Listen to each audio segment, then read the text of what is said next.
Hello students. तो हमारी 10K series जो है वो कंटिन्यूशन में है। आज हम उसका 6th पार्ट कर रहे हैं। तो अगर जिसको भी ये 10K सीरीज पढ़नी हो वो हमें कांटेक्ट कर सकता है। नंबर जो है वो डिस्क्रिप्शन बॉक्स पे दिया गया है। तो आज का पहला क्वेश्चन है हमारा, अकस्मात अटहसनम किस व्याधि का विशिष्ट लक्षण है। तो ये क्वेश्चन तो एमडी में भी रिपीट हो चुका है। तो किसका है? अपस्मार का। ओके। और कहाँ पे वर्णन है?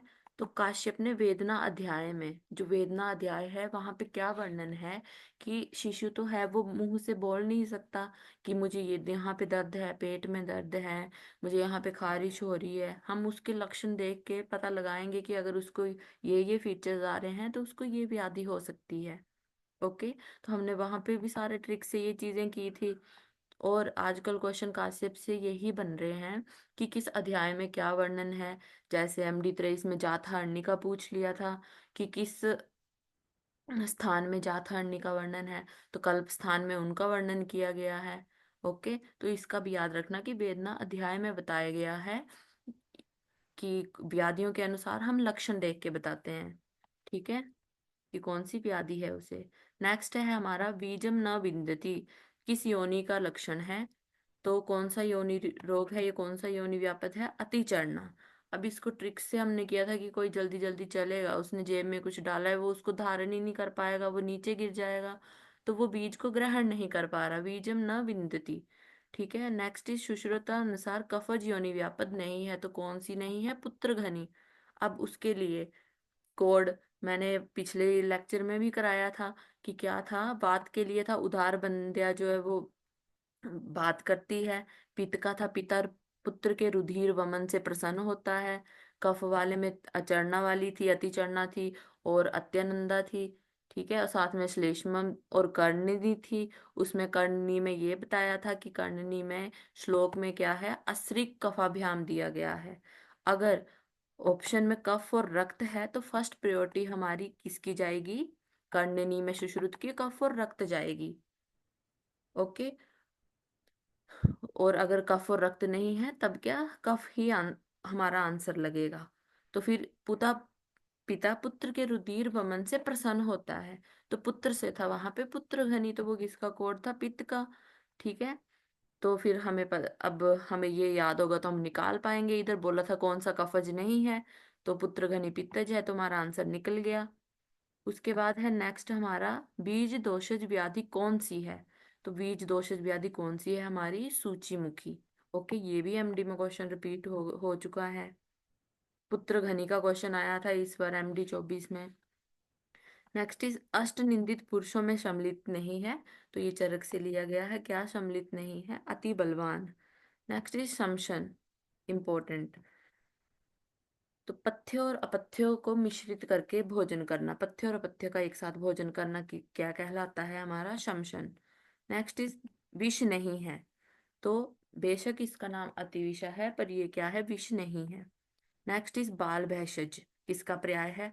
अब जो हमारा पिछले से पिछला लेक्चर था 10K सीरीज का, उसमें हमने क्या किया था? बाल भैषज, शिशु भैषज, अक्षी भैषज, ठीक है, विषभ भैषज, वो सारे के सारे लिखाया था मैंने। शायद इसका आगे वाला पार्ट में लिखा हो तो देख लो। बाल भैषज क्या है? हमारा रसांजन।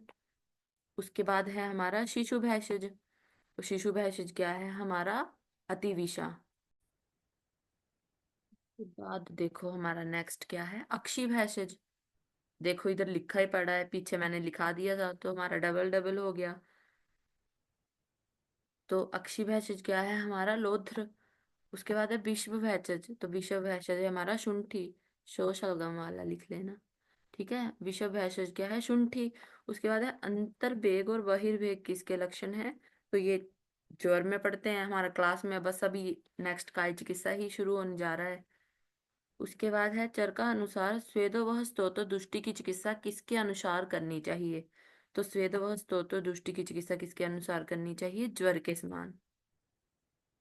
जिसने अगर ये सारी की सारी दृष्टि देखनी हो तो हमारे YouTube चैनल पे डली हुई है स्तोत्र दृष्टि की चिकित्सा, वहां से कर सकता है, वहां पे भी ट्रिक्स हैं। नेक्स्ट इस भाव प्रकाश ने सूरन का निषेध किस व्याधि में बताया है? तो दद्रु में बताया है। उसके बाद है हमारा लवण का प्रयोग किस रोग में निषेध है? तो हम लवण जो है वो शोथ में नहीं लेते, श्वेथु में निषेध है। ठीक है, ये क्वेश्चन जो है वो हमारा सुश्रुत में भी बना हुआ है। नेक्स्ट इज विणमूत्र यो स्तम स्व समवर्ण गंधम दृढ़ श्वास हिक्का प्रसक्तम किसका उपद्रव है? तो ये किसका उपद्रव है? हमारा छर्दी का। ओके। अब उसके बाद ये क्वेश्चन बहुत इंपॉर्टेंट है जो नेक्स्ट अभी है हमारा। मृद्विका पिपली मूल चव्य आमलक नागरे पेय का प्रयोग किस ज्वर की चिकित्सा में किया जाता है? तो हम क्या सोचते हैं ये कहाँ से आया होगा? कि जहाँ पे यवागु पिया का वर्णन किया है कि पिपासा घनी यवागु है, पिपासा घनी पिया है, कि क्या है ये? तो इधर मृदुविका लिखा है, हम वैसे ही इसको पिपासा में यूज करते हैं, तो ऑप्शन में वो भी दे रखा होगा, पर हमने क्या है, कंफ्यूज नहीं होना है, पूरा का पूरा इसका पढ़ना है कि हमसे क्या पूछा है। तो मृदुविका पिपली मूल चव्य आमलक नागरे पेय का प्रयोग किस ज्वर की चिकित्सा में? तो कोष्ठ विवध ज्वर की चिकित्सा में इसका उपयोग करना है। वेरी इंपॉर्टेंट, इसको ध्यान में रखना। जब इम्पोर्टेंट क्वेश्चंस की सीरीज चली थी उसमें भी ये क्वेश्चन रिपीट हुआ था। मैंने तब भी बोला था कि इसमें कहाँ पे हमें क्या हम आंसर लगा सकते हैं। उसके बाद है नेक्स्ट हमारा त्रयो विकारा प्रायेण ये परस्पर कौन से तीन रोग ऐसे हैं जो परस्पर एक दूसरे से संबंधित हैं? तो अर्श अतिसार ग्रहणी, अर्श अतिसार ग्रहणी इन्होंने लिखा है, गुल्म नहीं है। कोई हो कि शुरू शुरू का ही याद रह गया हो कि हाँ हमने गो से कुछ पढ़ा था, तो अर्श अतिसार ग्रहणी बार बार बोलोगे ये फ्लो में ही याद हो जाएगा, गुल्म नहीं है। ओके। तो आज की लेक्चर सीरीज में हम इतना ही करेंगे।